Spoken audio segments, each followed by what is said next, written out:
इंसान का अपना स्वभाव होता है। उसके आचरण, उसकी प्रकृति का सम्मान करना चाहिए। यदि हम किसी के लिए अपने को नहीं बदल सकते, तो हमें दूसरे को बदलने की इच्छा नहीं रखनी चाहिए।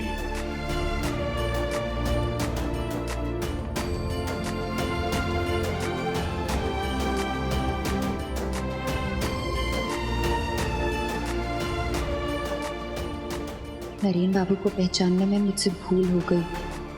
उनमें कोई कमी नहीं, कमी हमारी समझ में है जो हम एक ऐसे आदमी का दिल नहीं समझ पाए।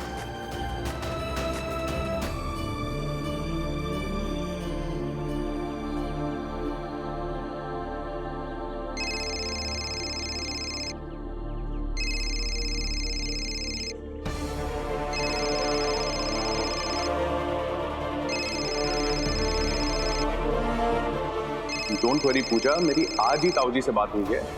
अब सीधे नरेन के दिमाग का इलाज शुरू करेंगे। सुबह सुबह डॉक्टर्स की एक टीम आपके पास आएगी। मैं आपका नंबर डॉक्टर्स को फॉरवर्ड कर रहा हूँ। ये पूजा जी मेरा फोन कट क्यों कर रही हैं?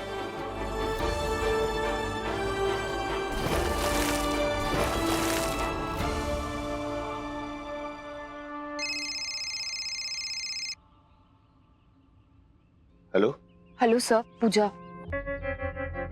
बोलो पूजा, नरेन कैसा है? एम्बुलेंस पहुंच गई ना? सर, नरेन बाबू को किसी इलाज, किसी एम्बुलेंस की जरूरत नहीं। वो बिल्कुल ठीक है। What do you mean? Sir, मैं बस ये कह रही हूँ कि नरेन बाबू बिल्कुल नॉर्मल है, बिल्कुल आपकी और हमारी तरह। बस नरेन बाबू जैसे लोग हमें कभी कभी दिखते हैं, और जो लोग हमसे अलग दिखते हैं हमें उन्हें समझना मुश्किल होता है। इनफैक्ट हम लोगों को इतनी अच्छाई की आदत ही नहीं। आप कहना क्या चाह रही हैं पूजा? सर, मैं बस ये कहना चाह रही हूँ कि नरेन बाबू को किसी ट्रीटमेंट की जरूरत नहीं है। आप बस एक दिन का समय दीजिए, मैं नरेन बाबू को खुद घर वापस लेकर आऊंगी। Are you sure Puja? Yes sir, आप बस डॉक्टर और एम्बुलेंस को वापस बुला लीजिए। ठीक है पूजा, मैं आपके यकीन पर भरोसा कर रहा हूँ, लेकिन अगर कल तक आप नरेन को घर वापस नहीं ला पाई, तो फिर मेरे पास और कोई रास्ता नहीं बचेगा। मैं कल नरेन का घर पर इंतजार करूंगा। Yes sir.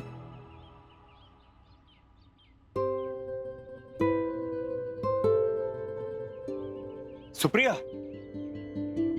हमारा नरेन घर वापस आ रहा है। अब उसे किसी भी ट्रीटमेंट के लिए कहीं ले जाने की जरूरत नहीं है। सच? हाँ सुप्रिया, पूजा का फोन आया था और उसने वादा किया है कि वो कल तक नरेन को घर वापस जरूर ले आएगी। तुम ये खुशखबरी जाकर सबको दे दो। हाँ जी।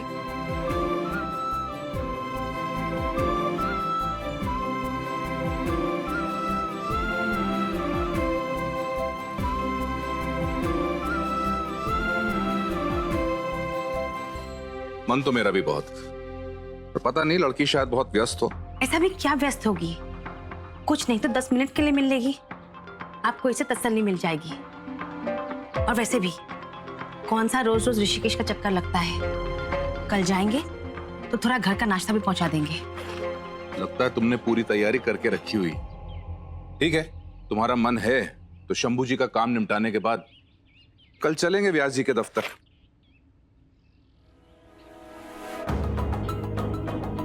अब जब अपनी नजरों से देखेंगे तो यकीन होगा कि भांजी क्या क्या गुल खिला रही है।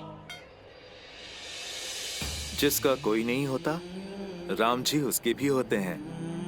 राम जी के द्वारे आए हो, खाली हाथ नहीं लौटोगे।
एक बिन माँ के बच्चे को एक माँ मिल गई, एक माँ को जैसे एक बेटा वापस मिल गया।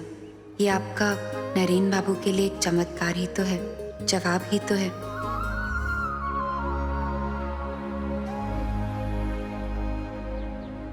एक माँ की ममता को तो फिर से जिंदगी मिल गई, लेकिन एक माँ और है जो अपनी सारी ममता लुटाने के लिए घर पर बैठी है। एक माँ को न्याय दिलाने के लिए आपने इतना बड़ा कदम उठाया, लेकिन एक माँ का इंतजार वो किसी अन्याय से कम है।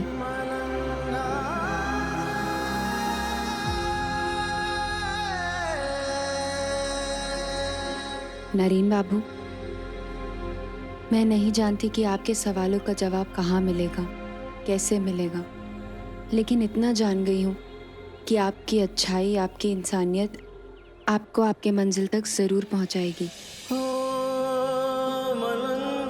लेकिन आप अपने जवाब के लिए इतना स्वार्थी हो जाएंगे, ये कैसी इंसानियत?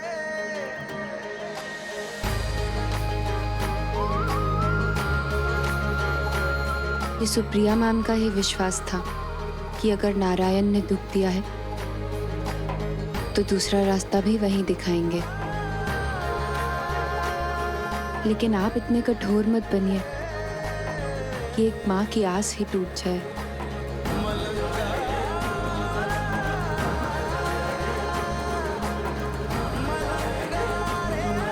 आप ये क्या कर रहे हैं? हाँ सुप्रिया, ये पावर ऑफ अटर्नी के पेपर्स हैं। नरेन को मैं कंपनी का एमडी बना रहा हूं। अचानक घर पर सब ये जानते हैं? नहीं। तो फिर इतनी हड़बड़ी क्यों? नरेन आज ही लौट कर आ रहा है। अगर एमडी बनने की बात से फिर से परेशान हुआ तो? और आप तो जानते हैं, कंपनी, बिजनेस, ऐसी बातों में नरेन को कोई इंटरेस्ट नहीं। जानता हूं सुप्रिया, लेकिन जब उसके सर पर जिम्मेदारियों का बोझ पड़ेगा तो उसे इंटरेस्ट लेना ही होगा। और इससे पहले कि उसका दिमाग फिर से यहां वहां भटके, मैं उसे ऑफिस के कामों में बिजी कर देना चाहता हूं। इससे मुझे प्रॉब्लम नहीं है, लेकिन कम से कम जीजू को हमें बताना तो चाहिए था। हमें छोड़ो, तुम्हें तो बतानी चाहिए थी। क्या इस कंपनी में यही हैसियत है तुम्हारी? भैया ने अगर फैसला लिया है तो कुछ सोच समझ के ही लिया होगा। हाँ, कुछ सोच समझ कर ही लिया होगा। लेकिन तुम कब अपने बेटे के बारे में सोचना शुरू करोगे? दिन रात साइट पर तुम मेहनत करते हो, पूरा दिन ऑफिस का काम राहुल हैंडल करता है, फिर एमडी बने नरेन। ये जीजू की चालाकी नहीं तो और क्या है?